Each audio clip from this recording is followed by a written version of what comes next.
اپنے آپ کو بے چین نہ کرو، بے قرار نہ کرو، بے سکون نہ کرو، رب کی یاد میں آ جاؤ، درود و سلام میں آ جاؤ، نعت کے حسن میں آؤ، تلاوت کی دنیا میں آؤ، سجدوں کے نور میں آؤ، آؤ کبھی کھول کے دل مسجد کی صفائیاں کریں، آؤ آؤ نہ کبھی کوئی بوڑھا دادی نانی دادا ان کے پاس بیٹھ کے پیر دبا کے اللہ کو راضی کریں۔ یہ کیف والی جگہ ہیں، یہ سرور والی جگہ۔ اتنی بے چین ہماری زندگی ہے، بے قرار ہے، تڑپتے ہوئے لوگ، لڑتے ہوئے لوگ، ایسے لگتا ہے ابھی ایک دوسرے کا گریبان تھام لیں گے، بے قرار بے چین۔ کسی کو انتظار کا کہا جانا کہ 10-20 منٹ کسی کا انتظار کرو، تو بعض لوگوں مجھے ایسے لگتا ہے جیسے یہ ان کا کلیجہ پھٹ جائے گا، ڈاکٹر کے انتظار میں بیٹھے ہیں تو بڑے پریشان ہیں۔ کسی کو ملنے گئے ہیں کو آدھا گھنٹہ بیٹھنا پڑ گیا تو بڑی دقت میں ہیں۔ اپنے آپ کو سکون دیں۔ آپ یقین کریں بڑا مزہ آتا ہے کبھی کسی کا انتظار کرنا پڑے تو 2-4 تسبیح درود شریف پڑھی جاتی ہے، یعنی ذوق بن جاتا ہے کہ چلو اللہ نے موقع دیا ہے، کوئی سرکار کو یاد کر لیں، تنہائی مل گئی۔ ہمارا مزاج جس سختی کا شکار ہے وہ سختی آہستہ آہستہ ہمیں زیادہ آزمائش میں ڈال گئی۔ تو میرے بھائی زندگی میں اطمینان حسن ہے، اور وہ سب سے زیادہ اللہ کی یاد میں ملتا ہے، وہ سب سے زیادہ رب کریم کے ذکر میں۔ سب سے زیادہ جو چاہتا ہے نا دل ٹھنڈا رہے، زبان میٹھی رہے، وہ مدینے والے محبوب پہ درود و سلام پڑھا کرے، وہ حضور پہ درود و سلام پڑھا کرے، زبان میٹھی رہے گی۔ میرا ذاتی تجربہ ہے کہ جو آدمی اپنے اخلاق سنوارنا چاہے وہ حضور پہ درود شریف پڑھے، جو اپنے اخلاق سنوارنا چاہے، طبیعت کو ٹھنڈا رکھنا چاہے، وہ درود شریف پڑھے، اس کا دل سکون میں آئے گا۔ کچھ کام اور ہیں زندگی میں اطمینان کے لیے، ان کا ہونا بھی بڑا ضروری ہے۔ سب سے پہلے اگر آپ چاہتے ہیں نا زندگی میں سکون ہو تو حقیقتوں کا سامنا کرنا سیکھیں۔ آپ جو ہیں وہ رہنا سیکھیں، جو آپ نہیں ہیں وہ بننے کی کوشش نہ کریں۔ حقیقت کا سامنا کرو گے تو زندگی اطمینان میں آ جائے گی۔ ہم نے نا بہانے بنا لیے ہیں، ہیلے بنا لیے، جھوٹ کے سہارے اپنے آپ کو اونچا کر لیا۔ ایک آدمی سے کہا جاتا ہے تو رشوت نہ لے، تو کہتا ہے میں غریبوں سے نہیں لیتا۔ تو میرا سوال یہ ہے کہ امیروں کا حساب لینے کی اللہ نے تیری ڈیوٹی لگائی ہے، تیرے ذمہ لگایا ہے کہ تو امیروں کا حساب کر، تمہیں کیا ضرورت پڑی ہے؟ ہم نا بہانہ کرتے ہیں، رشوت لینے والے کا الگ بہانہ ہے اور سفارش والے کا الگ بہانہ ہے۔ حقیقت کا سامنا کریں، حقیقت کا۔ جو میرے ذمہ داریاں ہیں وہ میں نے پوری کرنی، جو آپ کی ذمہ داریاں ہیں وہ آپ جان نہ چھڑائیں، حقیقت پسند بنیں۔ میرے رسول کریم، پھر پڑھیے درود شریف صلی اللہ تعالی علیہ وسلم۔ حضور صلی اللہ علیہ وسلم نے فرمایا کہ میری بیٹی سیدہ فاطمہ الزہرا رضی اللہ تعالی عنہا صرف جنتی نہیں، جنتی عورتوں کی سردار ہے۔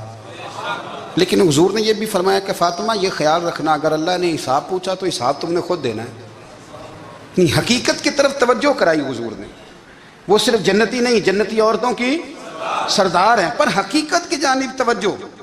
میں حقیقت یہ ہے کہ اگر مالک نے حساب پوچھا تو اس کی تیاری بھی کرنی ہے۔ دیکھیں نا ہمیں کچھ یقین نہیں، اللہ معاف کرے کہ ہمارا حساب کیسا ہوگا، لیکن کتنے آزاد ہیں۔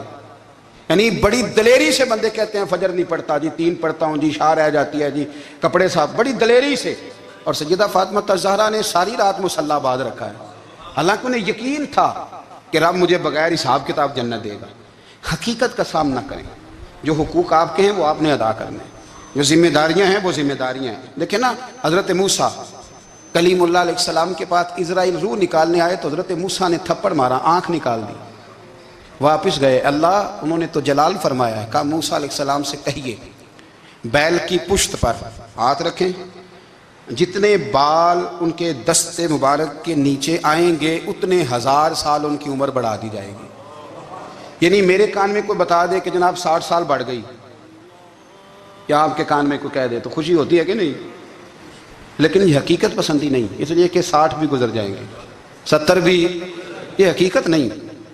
حضرت موسیٰ کلیم، چلے میں مثال دیتا ہوں، سمجھ لے 10 بال، حالانکہ بہت زیادہ آتے ہوں گے، 10 بال اگر حضرت موسیٰ کے ہاتھ کے نیچے آئے تو 10,000 سال تو عمر بڑھ گئی نا۔ 10 یعنی 10 سال نہیں، 10 100 نہیں، 10 بہت زیادہ تھی نا۔ حضرت موسیٰ کلیم اللہ علیہ السلام سے آ کے عرض کیا گیا حضور بیل کی پشت پر ہاتھ رکھیں، جتنے آپ کے ہاتھ کے نیچے بال آئیں گے اتنے 1000 سال عمر بڑھ جائے گی۔ تو حضرت موسیٰ نے حقیقت پسندی والی بات کی، فرمایا پھر کیا ہوگا؟ 10,000 سال کے بعد پھر کیا ہوگا؟ کہا حضور جانا تو پھر بھی ہے، فرمایا پھر ابھی چلتے ہیں۔ اگر جانا ہے نا، جانا ہے تو پھر، اگر جانا ہے تو پھر ابھی اور سجنوں اگر نماز پڑھنی ہے تو ابھی کیوں نہیں؟ اگر داڑھی رکھنی ہے تو پھر رمضان کا انتظار کیوں کریں؟ ابھی کیوں نہیں؟ اگر سچ بولنا ہے تو پھر، اگر رزق حلال کھانا ہے تو پھر انتظار کاہے کا؟ حقیقت ہوتی ہے، بہانہ ہوتا ہے، حقیقت چھپ نہیں سکتی بناوٹ کے اصولوں سے، کیونکہ خوشبو آ نہیں سکتی کبھی کاغذ کے پھولوں سے۔ یہ بات یاد رکھیں۔ اگر جانا ہے تو حضرت کلیم فرمانے لگے پھر 10,000 سال کے بعد بھی جانا ہے تو آج بھی ہمیں بے قراری زندگی میں اس لیے کہ ہم حقیقت پسند نہیں، ہم بہانوں میں، ہم ہواؤں میں جیتے ہیں، ہواؤں میں، خیالات میں زندگی گزارتے ہیں۔ بڑا ٹائم پڑا ہے، مثلاً کتنا میرے رسول کریم صلی اللہ تعالیٰ علیہ وآلہ وسلم نے ایک دن صحابہ سے فرمایا تمہیں حیا نہیں آتی؟ حضور کیا ہوا؟ فرمایا وہ والے مکان بناتے ہو جن میں تم رہ نہیں سکتے، وہ والا مال جمع کرتے ہو جو کھا نہیں سکتے، حیا نہیں آتی؟ عرض کی حضور حکم کریں تو محبوب فرمانے لگے جوتے کا ایک تسمہ بند کرتا ہوں تو سوچتا ہوں دوسرا بند کرنے سے پہلے موت آ جائے گی، ایک سانس اندر جاتی ہے تو دوسرا آنے سے پہلے میں یاد کرتا ہوں کہ مجھے دنیا سے جانا ہے۔ تمہیں حیا نہیں آتی؟ وہ مکان بناتے ہو جن میں رہ ہی نہیں سکتے، وہ مال جمع کرتے ہو جو کھا، حقیقت پسند نہیں بھائی ہم۔ بہت سارے لوگ یہاں بڑی باتیں سناتے ہیں، بڑی، میں کہتا ہوں اصل میں نا زیادہ باتیں سنا کے نا بیچارہ اپنے آپ کو مطمئن کرنا چاہتا ہے، اصل بات یہ ہے کہ اندر سے نا ہلا ہوا ہے، کچھ بھی نہیں، بڑا زیادہ ہنستا ہے اور مجھے لگتا ہے کہ کوئی گہرا زخم چھپا رہا ہے۔ اس لیے ملمہ سازی، حقیقت پسند بنو، حقیقت پسند۔ یاد رکھنا من ترک صلاۃ متعمدا فقد کفر، میرے رسول نے حقیقت بیان کی، فرمایا جس نے ایک نماز بھی جان بوجھ کے چھوڑی اس نے رب کے رب ہونے کا انکار کیا، اس نے کفران نعمت کیا۔ یہ حقیقت ہے، کوئی کلیریفیکیشن نہیں، کوئی وضاحت نہیں۔ جو نماز نہیں پڑھتا جھوٹ بولتا ہے، غلط بیانی کرتا ہے۔ جو شخص رزق حرام کما کے کہتا ہے کہ اس کے بغیر گزارا نہیں چلتا، وہ جھوٹ بولتا ہے، اس لیے کہ رب فرماتا ہے جب تجھے پیدا کیا ہے تو تیرا رزق میرے ذمہ ہے۔ اللہ فرماتا ہے کہ لا یکلف اللہ نفسا الا وسعہا، میں کسی پر وہ بوجھ نہیں ڈالتا جو اٹھا نہ سکے۔ نماز فرض کیا اس کا مطلب ہے ہم پڑھنے کے قابل ہیں، اس نے ہمارے ذمہ داریاں لگائی ہیں تو مطلب یہ ہے کہ ہم ذمہ داریاں ادا کرنے کے قابل ہیں، ورنہ وہ کہتا ہے میں وہ بوجھ ڈالتا ہی نہیں جو تجھ سے اٹھایا نہ جائے۔ اگر چاہتے ہو کہ زندگی میں اطمینان ملے تو خدا را حقیقت پسند والی زندگی گزارو۔ یہ فضاؤں میں زندہ رہنا، ہواؤں میں، اللہ بڑا معاف کرنے والا ہے، اللہ بڑا کریم ہے، معاف کر دے گا، تو بھئی یہ بات صحابہ کو بھی پتا تھی، یہ اہل بیت کو بھی خبر تھی، تو وہ تو ایک ایک بات کا لحاظ کرتے تھے۔ یہ غوث اعظم کو بھی پتا تھی، یہ ان کے والد کو بھی پتا تھی، جنہوں نے کسی کا ایک سیب کھا لیا تھا تو 12 سال اس کے گھر میں نوکری کرتے رہے، انہیں نہیں پتا تھا اللہ بڑا کریم ہے، معاف کر دے گا، ایک سیب ہی ہے نا۔ تو حقیقت پسندی آپ کو سکون دے گی، اور اگر آپ نے اپنے آپ کو غیر مطمئن کیا ہوا ہے، بات کچھ اور ہے، اور آپ نے اپنے آپ کو ڈال کسی اور طرف لیا ہے، تو پھر آپ کو سکون مل سکتا؟ سکون حقیقت پسندی میں، اصل میں سکون ہوتا ہے، اداکاری میں سکون نہیں ہوتا۔ تیسری بات سنیں، اگر آپ چاہتے ہیں زندگی میں مطمئن رہیں تو دنیا داروں سے امیدیں توڑ دیں، اللہ اور اس کے رسول سے امید وابستہ کریں، اولیاء اللہ سے امیدیں وابستہ کریں، صحابہ اور اہل بیت سے امیدیں، اللہ اور اللہ والوں سے امیدیں، دنیا داروں سے امیدیں۔ آپ کو پتہ ہے دنیا دار کی تباہی کب ہوتی ہے؟ جب انہیں خوش آمدی مل جاتا ہے۔ چودھری کا بیڑا اس وقت غرق ہوتا ہے جب اسے چودھری کہنے والے زیادہ ہو جاتے ہیں۔ سیٹھ صاحب اور نواب صاحب بیچارے تباہ تب ہوتے ہیں بھولے پن میں، جب ان کے دائیں بائیں ریلا ہوتا ہے سیٹھ صاحب کہنے کا، لوگ انہیں کھانا چاہتے ہیں، پیار ان کا نہیں ہوتا، ان کی جیب کا ہوتا ہے، محبت ان سے نہیں ہوتی، ان کی کرسی سے ہوتی ہے، ضروریات کا پیار ہوتا ہے، تباہ کر دیا جاتا ہے۔ ہماری ساری توقعات دنیا داروں سے وابستہ ہو گئی ہیں، ناراض نہ ہونا۔ پیروں نے، مولویوں نے، درویشوں نے، انہوں نے بھی سیٹ رکھے ہوئے جلسوں کی صدارت کرانے کے لیے، یعنی مذہبی جلسہ ہے، اس میں بہت زبردست پڑھے لکھے صاحب تقوی عالم کا خطاب ہے، اور کی صدارت وہ بندہ کر رہا ہے جس نے عشاء کی نماز بھی نہیں پڑھی، وہ بندہ صدارت کر رہا ہے، کیوں؟ اس لیے کہ اس نے ₹1,00,000 دیا محفل میں۔ خدا را دنیا داروں سے امیدیں چھوڑ دیں ورنہ آپ کمزور پڑ جائیں گے، آپ کی امیدیں ٹوٹیں گی۔ کتنا کمزور ہے وہ شخص جو 2-4 ہزار کے لیے کسی بندے کی چاپلوسی کرتا ہے، اس کے پیچھے بھاگتا ہے، خوش آمدیں کرتا ہے، تھوڑے سے نوٹوں کے لیے۔